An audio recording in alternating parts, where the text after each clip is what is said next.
Hey, just published this week, the most complete clinical debriefing guide, and I want to walk you through it right now. I'm Paul Mullen, founder of Stat Debrief, and I'm very excited about this one. It's over 10,000 words. What is clinical debriefing?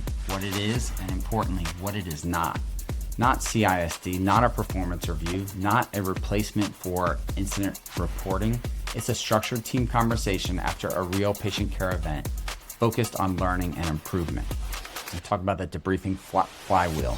This is team member outcomes, driving process outcomes, driving patient outcomes, and finally, helping your systems.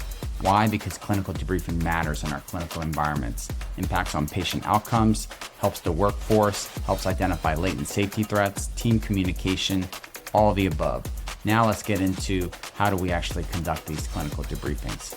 This gets really practical here in terms of who is attending, who's leading these clinical debriefings, what event should trigger a debrief. We've got over 15 different clinical settings here and talking about both the routine events to debrief as well as some non-routine events that you can debrief. Where should teams debrief? When should you debrief?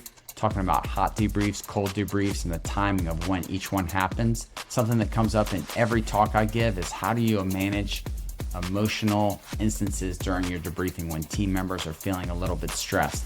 You want to switch from debrief to learn to debrief to manage. Now, you might be just asking, how do you build one of these clinical debriefing programs and sustain them?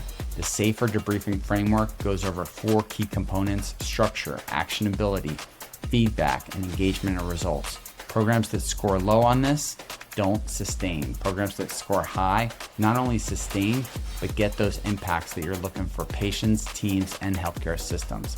Take 2 minutes, get your score, figure out where you are today, and figure out what you need to do to level up to a safer, more highly reliable debriefing program. You've got your next steps here of how you can build those debriefing programs. You can even subscribe to our monthly Debrief Minute newsletter here at the bottom.